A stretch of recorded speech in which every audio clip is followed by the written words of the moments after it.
विभक्ति। तो देखिए विभक्ति दो प्रकार से लगाई जाती है, एक हम कारक के अकॉर्डिंग लगाते हैं विभक्ति और दूसरी होती है उपपद विभक्ति। तो कारक के अनुसार विभक्ति कैसे लगती है वो मैं आपको इससे पहले वाले वीडियो में बता चुकी हूँ, जिसमें हमने हिंदी से संस्कृत बनानी सीखी थी। उसमें मैंने आपको पूरा बताया था कि जितने भी हमारे कारक है 8 कारक के अकॉर्डिंग हम किस तरह से विभक्ति लगाते हैं और वाक्य बनाते हैं। आज हम पढ़ेंगे उपपद विभक्ति, यानी उपपद विभक्ति क्या होती है और किस किस के योग में कौन सी विभक्ति लगती है। तो देखिए उप का मतलब होता है समीप और पद का मतलब शब्द, यानी जो शब्द के समीप होता है, ऐसा कोई विशेष पद जिसके साथ में सामान्य कारक विभक्ति ना लगकर, जहां पर ये वाली विभक्ति नहीं लगती वहां पर उपपद विभक्ति लगती है।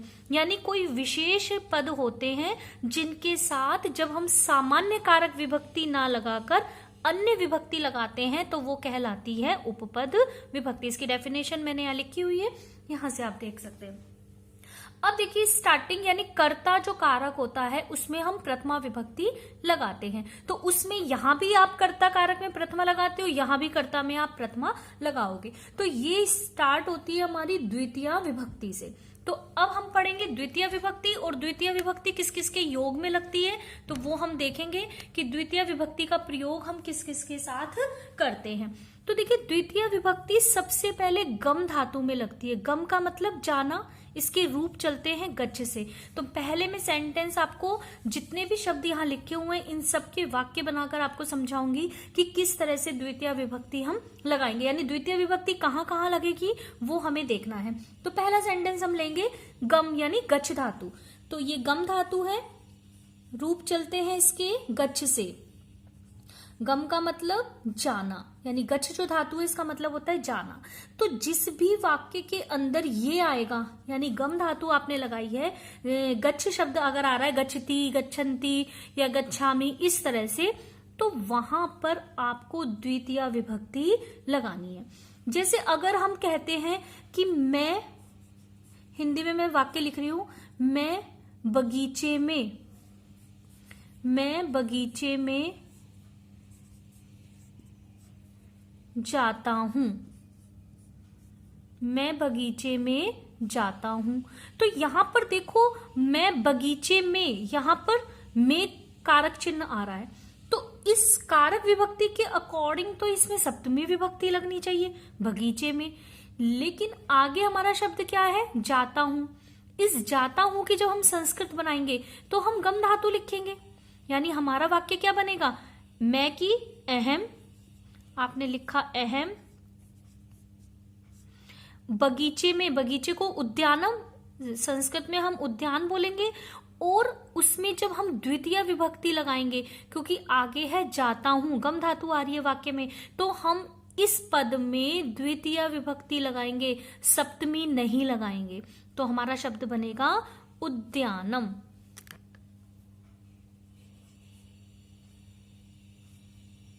उद्यानम, अहम उद्यानम गच्छामि।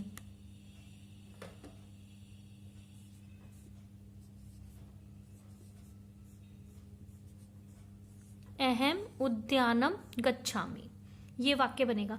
आप यहां पर उद्याने नहीं कर सकते, यहां पर आप सप्तमी नहीं लगाओगे, यहां पर आप लगाओगे द्वितीय विभक्ति। क्यों? क्योंकि यहां पर उपपद विभक्ति है गच्छ, यानी गम धातु यदि आएगा वाक्य में तो आपको द्वितीय विभक्ति लगानी है, जो हमारा यहां पर ये टॉपिक है कि द्वितीय विभक्ति हम कहाँ लगा रहे हैं। ठीक है, अब नेक्स्ट है हमारी धातु। नेक्स्ट धातु हम लेते हैं नम। नम का मतलब नमस्कार करना। तो देखो ये जो नम धातु है, एक होता है नमः शब्द, ये भी मैं क्लियर कर देती हूँ, एक होता है नमः शब्द, कंफ्यूज मत हो जाना। ये जो नमः शब्द है यहाँ पर चतुर्थी विभक्ति आती है, लेकिन अभी हम यहाँ पढ़ रहे हैं नम धातु, क्रिया पढ़ रहे हैं हम, ये है शब्द, ये है क्रिया। तो अगर क्रिया आ रही है वाक्य के अंदर तो वहां पर आपको द्वितीय विभक्ति लगानी है। जैसे रमेश ईश्वर को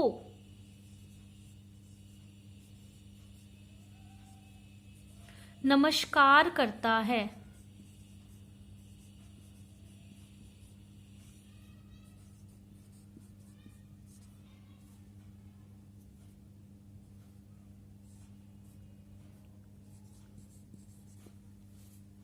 तो यहां पर क्या आएगा, रमेशः ईश्वरम नमति, नमस्कार करता है, या वह गुरु को नमस्कार करता है। ईश्वर की जगह गुरु कर सकते हो कि रमेश गुरु को नमस्कार करता है, तो गुरुम हो जाएगी। तो ईश्वर में जब हम द्वितीय विभक्ति लगाएंगे नम धातु के योग में, नमस्कार करने के अर्थ में, जिसको नमस्कार किया जाएगा उसमें हम लगाएंगे द्वितीय विभक्ति। तो द्वितीय विभक्ति कैसे बनेगी, बालक की द्वितीय क्या होती है, बालकम, तो उसी तरह से ईश्वर की क्या बनेगी, ईश्वरम। तो हमारा वाक्य बनेगा, यहां लिख देती हूं मैं, रमेशः, ईश्वर में हमें द्वितीय लगानी है, तो हमारा शब्द बनेगा ईश्वरम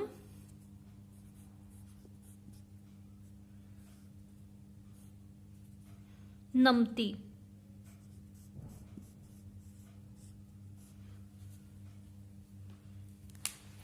रमेश ईश्वर को नमस्कार करता है। नेक्स्ट धातु लेते हैं हम पच। पच का मतलब पकाना। पच धातु, पच का मतलब होता है पकाना। जैसे माता भोजन पकाती है, आप इस तरह से सेंटेंस बना सकते हो, कोई भी वाक्य जिसमें पच धातु आ रही है, पकाना आ रहा है, कि जैसे माता भोजन पकाती है। तो यहां मैं हिंदी में लिख रही हूं वाक्य, माता भोजन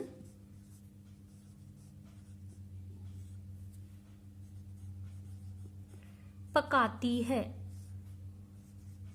तो हमारा वाक्य बनेगा, संस्कृत बनेगी हमारी माता। माता कर्ता कारक है, तो कर्ता में तो प्रथमा ही लगती है, और ये आकारांत है लता की तरह, तो एज इट इज लिखेंगे हम माता। अब हमारी उपपद विभक्ति क्या है, पकाती है। पच धातु आएगी यहां पर, और इसके योग में भोजन शब्द में हम लगाएंगे द्वितीय विभक्ति। तो आएगा हमारा सेंटेंस भोजनम, माता भोजनम पचती। तो यहां हमारी उपपद विभक्ति क्या हुई, पच धातु, यानी इस पच धातु के योग में इसके साथ वाले पद में हमने लगाई द्वितीय विभक्ति। नेक्स्ट है हमारा रक्ष। रक्ष धातु का मतलब होता है रक्षा करना, यानी जिसकी रक्षा की जाए, उसमें हम लगाएंगे द्वितीय विभक्ति। तो देखिए रक्ष धातु, रक्षा करना। जैसे सैनिक देश की, सैनिक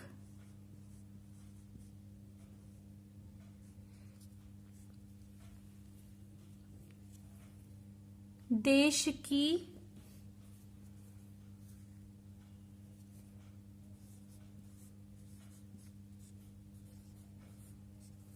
रक्षा करता है।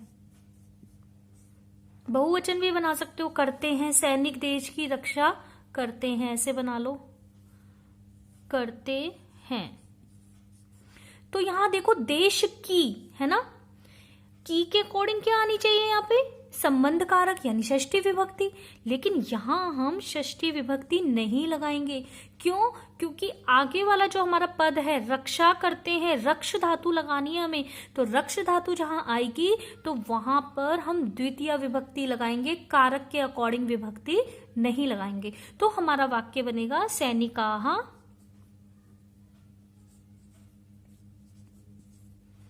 सैनिकाः देशम, सैनिकाः देशम रक्षन्ति।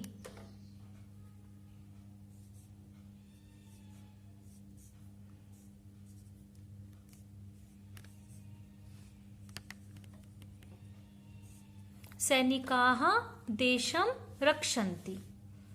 क्लियर? अब नेक्स्ट है हमारी धातु पृच्छ। पृच्छ का मतलब होता है पूछना। जैसे शिष्य गुरु से प्रश्न पूछता है ना, माता पुत्र से प्रश्न पूछती है, कोई भी किसी से प्रश्न पूछ सकता है। तो हमारी धातु है यहाँ पर पृच्छ। पृच्छ का मतलब होता है पूछना, और पृच्छ धातु वाक्य में आएगी तो आपको द्वितीय विभक्ति लगानी है जिससे प्रश्न पूछा जाता है। तो देखो इसके अंदर हम कैसे बनाएंगे, जैसे शिष्य अध्यापक से प्रश्न पूछता है। तो यहां मैं पहले हिंदी लिख देती हूं। शिष्य अध्यापक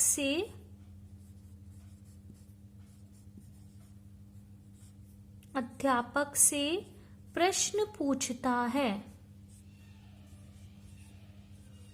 प्रश्न पूछता है। तो देखो अध्यापक से है ना, अध्यापक से या तो इसमें तृतीय लगाओगे या सब पंचमी लगाओगे, लेकिन यहां हमें ना तृतीय लगानी है ना पंचमी लगानी है। आपको ये कारक चिन्ह को के अकॉर्डिंग विभक्ति नहीं लगानी है, क्योंकि आगे हमारा वाक्य है प्रश्न पूछता है। पृच्छ धातु लगानी है आपको, तो पृच्छ धातु के योग में हम लगाएंगे द्वितीय विभक्ति। तो देखो हमारा सेंटेंस कैसे बनेगा इसका। शिष्य की लिखेंगे शिष्यः, शिष्यः अध्यापकम, अध्यापक से, अध्यापक में हम लगाएंगे द्वितीय विभक्ति। शिष्यः अध्यापकम प्रश्नम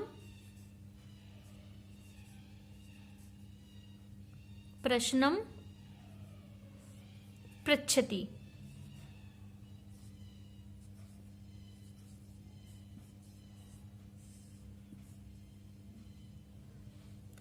नेक्स्ट है हमारी विभक्ति अभितः, परितः और सर्वतः। तीनों ही शब्द जो हैं आपके एक ही है मीनिंग, इनका मतलब होता है चारों ओर। अभितः का मतलब भी चारों ओर, परितः का मतलब भी चारों ओर, और सर्वतः का मतलब होता है सब ओर।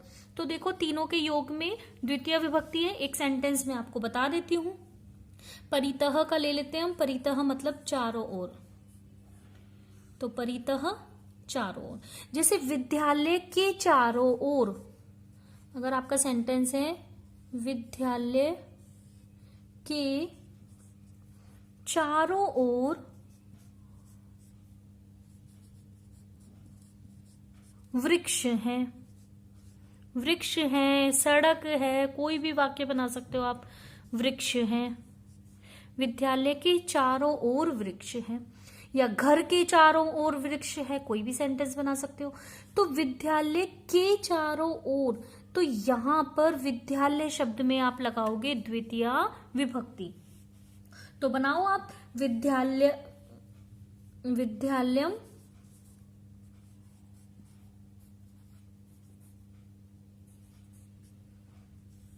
चारों ओर की होती है परितः, विद्यालयम परितः वृक्ष हैं, वृक्षाः सन्ति, सन्ति मतलब है।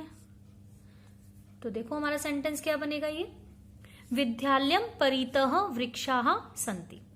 ऐसे ही परितः की जगह अगर आपका शब्द है सर्वतः, तो आप सर्वतः लगा सकते हो। विद्यालयम सर्वतः वृक्षाः सन्ति, विद्यालय के सब ओर वृक्ष हैं। ठीक है। अब नेक्स्ट वर्ड है धिक, हमारी धिक। धिक का मतलब होता है धिक्कारना, यानी वाक्य में जिसको धिक्कारा जाता है उसमें हम लगाते हैं द्वितीय विभक्ति। किसी को भी अगर आप धिक्कार रहे हो तो उसमें आप लगाओगे द्वितीय विभक्ति। जैसे हम कहते हैं धिक्तम दुष्टम, या फिर हम कहते हैं चोर को धिक्कार हो। अगर हम हिंदी में लिखते हैं चोर को धिक्कार हो, चोर को धिक्कार हो, तो हमारा सेंटेंस क्या बनेगा, धिक, धिक चोरम। कुछ नहीं करना आपने, बस धिक, धिक एज इट इज लिखेंगे धिक को हम, और चोर शब्द में हम लगा देंगे द्वितीय विभक्ति। वेट,